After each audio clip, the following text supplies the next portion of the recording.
affairs may reach a successful conclusion. Thank you for being our source of guidance today. Amen. I pledge allegiance to the flag of the United States of America and to the republic for which it stands, one nation, under God, indivisible, with liberty and justice for all. All right, we'll go to approval of the agenda. One note I'll make, we'll just push off the approval of the minutes. Since we don't have them, we'll push them to next month. That's good.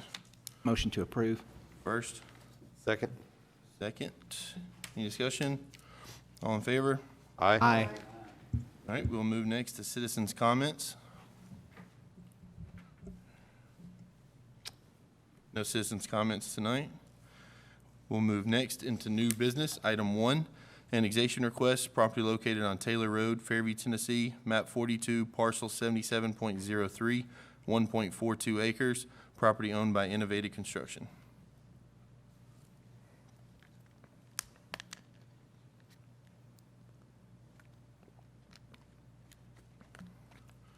Mr. Mangrum present, just for the notes.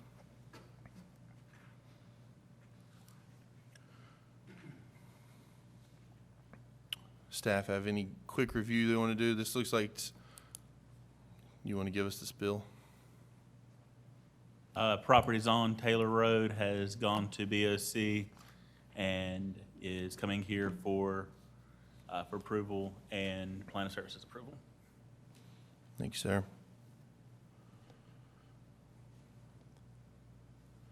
Anyone have any questions or any motions? Move to approve. First, Power, Anderson. Any discussion? Any questions? All in favor?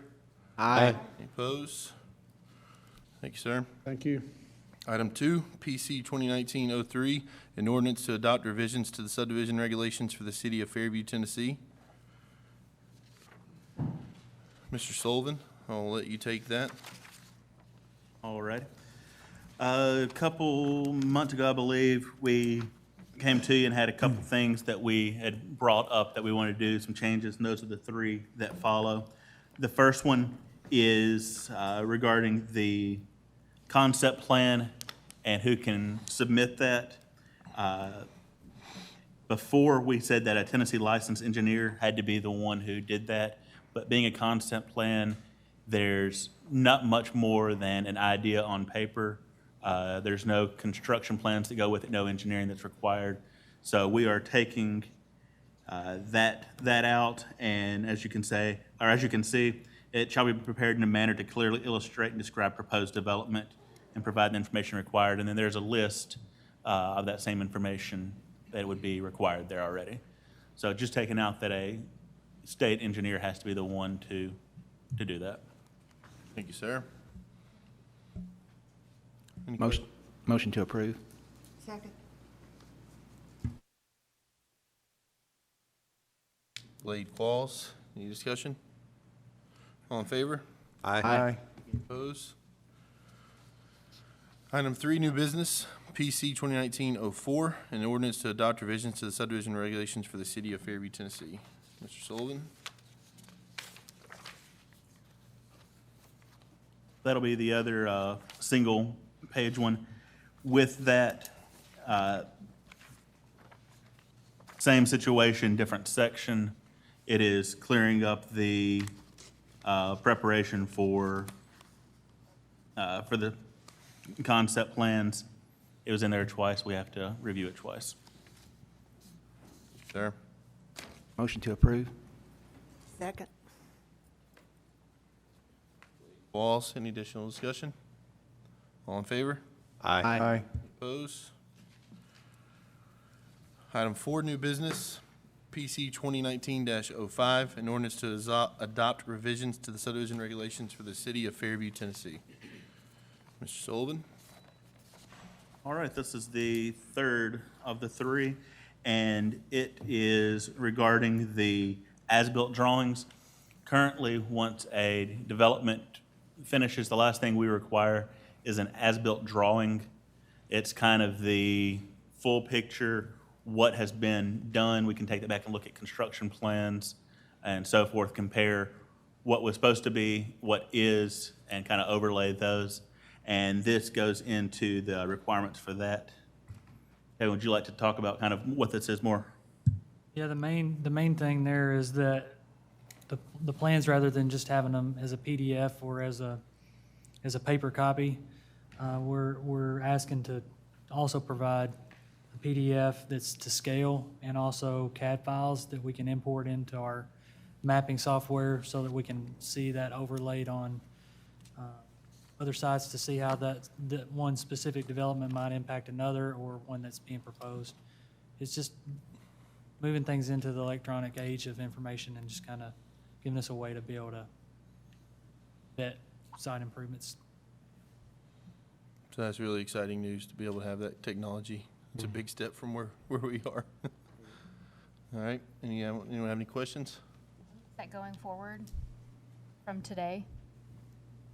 It would be passed here and then passed.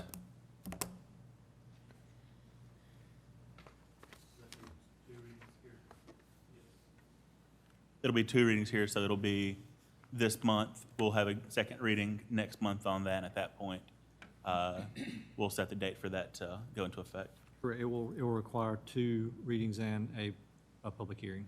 So we'll schedule the public Public hearing hearing and next second month. reading for the next meeting. Excellent. Make a motion to approve. Second. Hallie Blade, any additional questions? All in favor? Aye. Aye. Opposed? The bonds, item 1, Otter Creek subdivision, Phase 1, Section 1, irrevocable standby letter of credit, reduced amount $304,000. Mr. Blackburn, you have anything you want to note on that? Ms. Sullivan? With Otter Creek subdivision, because Will had started that and had done all of the construction plans, he is continuing with these. So these numbers are coming from Will with his original calculations moving forward through the rest of this development. Thank you, sir.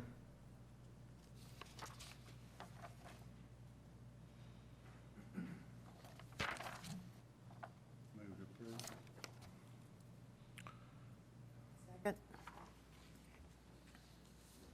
Howard Qualls, any additional questions? All in favor? Aye. Any opposed? Item 2, bonds, Otter Creek subdivision, Phase 1, Section 2, irrevocable standby letter of credit, reduced amount $258,000. Same song and dance. Move to approve. Second. Howard Jenkins. Any additional discussion or questions? All in favor? Aye. Opposed? Thank you, guys. And item 3 on bonds, Otter Creek subdivision, Phase 1, Section 3, irrevocable standby letter of credit. Amount of the performance bond, $684,000, stabilization bond, $80,000.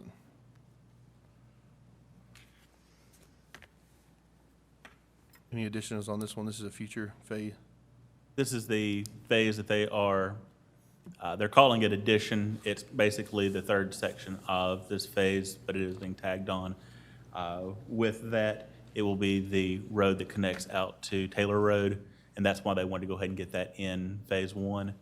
Again, Will went through all of these plans, construction drawings, and he's the one that set both of these amounts. Thank you, sir.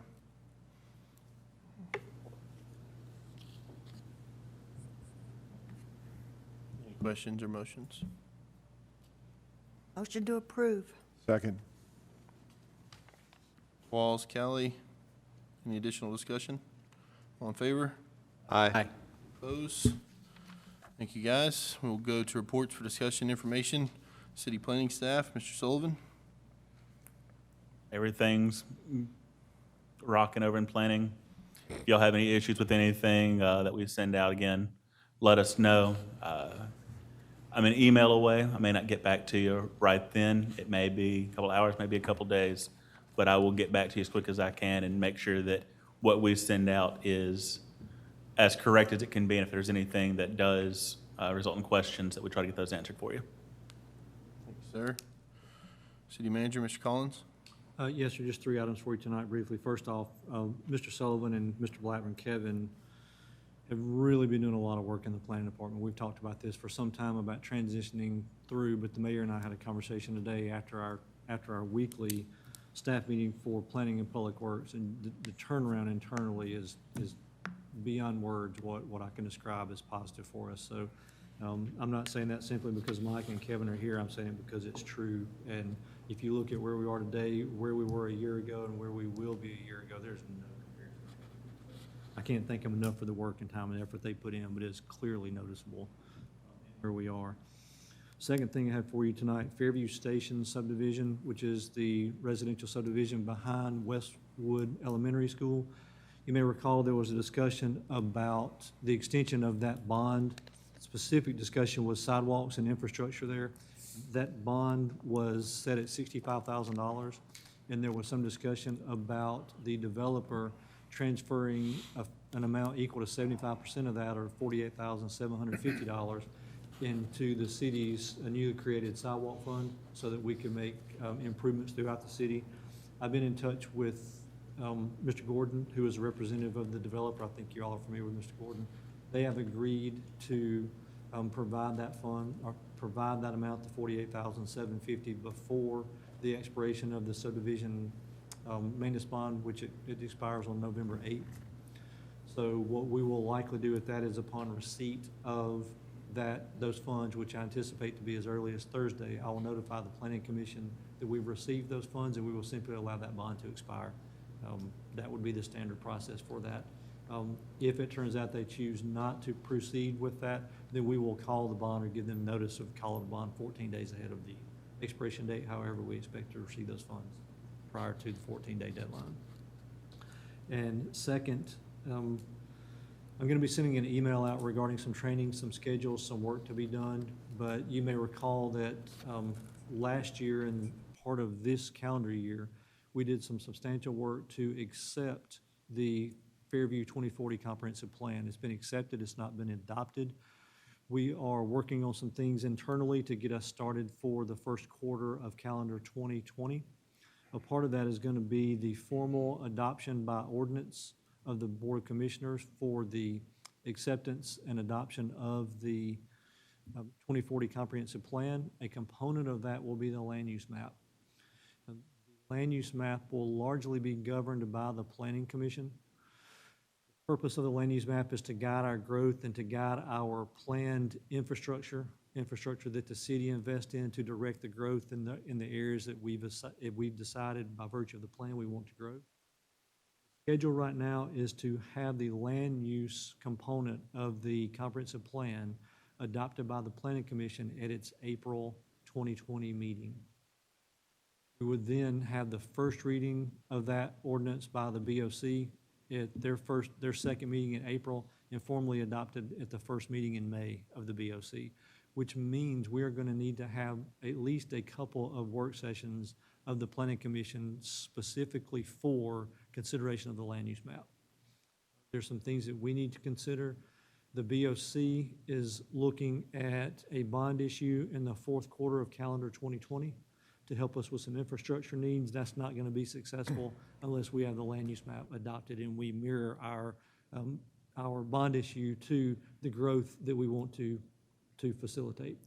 So as you see some emails come out for training and schedules, I would like to be able to schedule a work session in late January, another one in late February, possibly one in March, so that we can move forward with that plan. So as you see that, just know those work sessions will be hugely important.